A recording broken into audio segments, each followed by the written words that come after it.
Okay, so I want to talk about what happened at work tonight.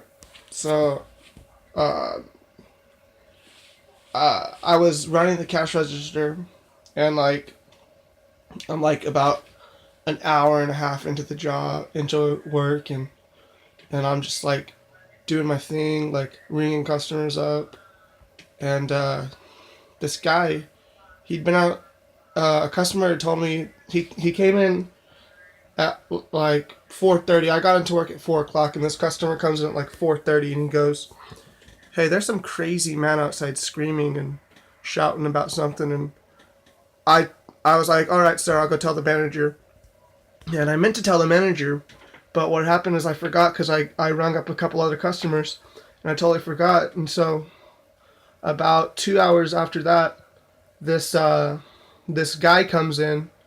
This gentleman, he comes in, and he's like mentally unstable. He's he comes in telling me all this stuff, and I'm like, "Hi, sir, how are you?" And he's like, "Oh, something about it's a white man's world." It was an African American gentleman, and he goes, "It's a white man's world." And I was like, "We're all equal, sir."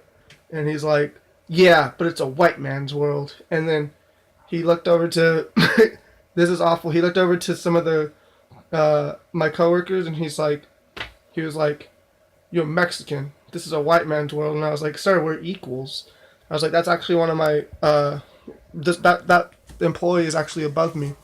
And he goes, "Yeah, but you're better than them." And he's like, "I would never wrong a white man.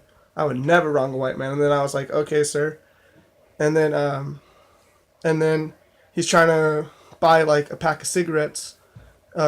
Like he goes, "All right, can I get this pack of cigarettes?" And he didn't have enough money. And then he goes, he tries to buy a pack of these pink Camel cigarettes, and he goes, "Lord Jesus, please give me the money to have enough for these cigarettes." And so what happens is he starts searching in his bag. He pulls out coins. We're counting his change. It's like the cigarettes come out to like 540 or something like that, and he's counting up his change, and he's like, "The Lord's about to provide right now." And I'm like, "Yes, sir." And then he just starts like, he has this change. It's like comes out to like $2 or $3, and he needs 560. And so what happens is that he starts reaching in his bag, searching for more money, and then he like reaches in his hat. He has like this big huge beanie hat on. He reaches in his hat and he pulls out $1. I'm like, "Oh, okay, sir, that's what's up." Then he goes, "It's not over yet. The Lord's about to bless me again." And I'm like, "Okay." And he pulls out like another dollar that has like $3 inside of $1 bill folded up, and he's like, "Woo!" And I'm like, "Oh, that's awesome!" Like he shouts like as at the top of his lungs, and like I was like cracking up, and but then he goes like he gets the cigarettes, and then he goes back for some like something to eat.